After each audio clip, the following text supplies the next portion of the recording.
ជំរាបសួរលោកស្រីនិងកញ្ញានិងប្រិយមិត្តជាទីមេត្រីឥឡូវនេះសំណួរបានមកយើងខ្ញុំទៀតហើយមកដល់ដៃហើយគឺសំណួរតកតទៅនឹងពាក្យបង្កគាត់សួរថាបង្កហ្នឹងសរសេរមានរឬអត់ព្រោះគាត់ក៏វិលដែរមានគេសរសេរខ្លះសរសេរដាក់រមានអ្នកខ្លះសរសេរអត់ដាក់រហើយគាត់ចង់សួរថាមានគ្រឿងចំណាំអីអត់ដើម្បីកុំឲ្យយើងសរសេរខុសទៀតបាទពាក្យបង្កបើយើងកលេចទៅមកពីរឹសពាក្យកនឹងគឺវាកើតហើយបង្កនឹងធ្វើឲ្យវាកកើតដូចបង្កចំនួននឹងមានន័យថាដូចបង្កើតចំនួនអញ្ចឹងឲ្យវាកឡើងជាចំនួនអាហ្នឹងគេថាបង្កធ្វើឲ្យកកើតអញ្ចឹងពាក្យកនឹងអត់មានរទេដែលកកើតហ្នឹងពាក្យកសាងអាហ្នឹងវាជាប់គ្នាឬយ៉ាងម៉េចប៉ុន្តែយើងចំណាំណាអានេះគេថាកលឹះចំណាំកសាងកអត់រទេអត់មានណាថាករសាងទេមកពីកហ្នឹងគេចាប់ផ្ដើមកកើតឡើងមកឲ្យសាងសង់ទៅហ្នឹងណាអញ្ចឹងណាកសាងហ៎ឯកកាលណាកអត់រហើយបង្កក៏អត់មានរដែរព្រោះពាក្យរឹសមកជាមួយគ្នាអញ្ចឹងបងប្អូនយើងកុំសរសេរថាជនបង្កហេតុឲ្យព័ត៌មានខ្លះក៏ទៅសេអញ្ចឹងមែនជនបង្កហេតុក៏ទៅសេដាក់រ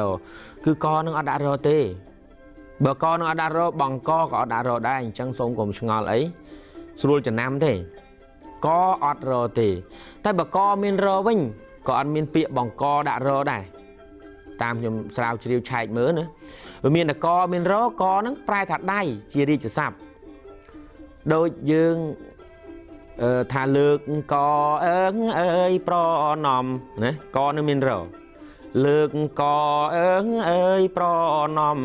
ក្រាបថ្វាយបង្គំអីចឹងគឺកនឹងមានរលើកកនឹងកប្រែថាដៃណាកលើកដៃប្រណំហើយអ្នកខ្លះមិនដឹងលើកកប្រណំថាម៉េចចង់លើកកនេះយកមកប្រណំអញ្ចឹងមិនមែនទេណាអញ្ចឹងអរគុណច្រើនកនេះបើយើងវែងឆ្ងាយទៅកមាន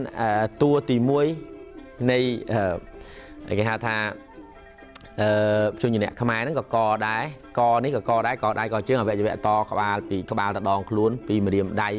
ម្រាមជើងពីប្រអប់ដៃប្រអប់ជើងទៅតួដៃតួជើងហ្នឹងក៏កដែរឯកជាកិរិយាសព្ទកកើតនោះគឺអត់រទេបង្កក៏អត់រដែរសូមមេត្តាចាំទាំងអស់គ្នាដើម្បីជៀសវាងការសរសេរខុសខ្ញុំសង្ឃឹមថាបងប្អូនយើង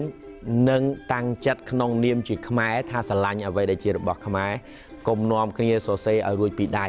ខ្ញុំជឿថាអ្នកណាក៏ចេះខុសដែរប៉ិនកុំឲ្យខុសដដែលខុសដោយអត់មើលអីសោះដូចខ្ញុំបាននិយាយពីខាងដើមមិនមែនបន្ទោសទេណាសុំទោសណាគឺវចនានុក្រមសម្ដេចព្រះសង្ឃរាជជួនណាតដោនឡូតមួយមកអត់អស់បច្ច័យថ្លៃប៉ុន្មានទេយកមកប្រើមកដើម្បីកុំឲ្យថាខ្ញុំស្រឡាញ់ណាស់ខ្មែរស្រឡាញ់ណាស់ខ្មែរស្រឡាញ់ណាស់ខ្មែរទីបំផុតសូម្បីតែអក្សរដែលជាបលឹងខ្លួនឯងភាសាជាតិខ្លួនឯងអត់នាំគ្នាថែរក្សាសូមអរគុណសូមអភ័យទោសផងដែរប្រសិនបើយើងខ្ញុំមានការបកស្រាយលើលួខុសឆ្គងមិនទំនងដោយបទណាមួយសូមអរគុណ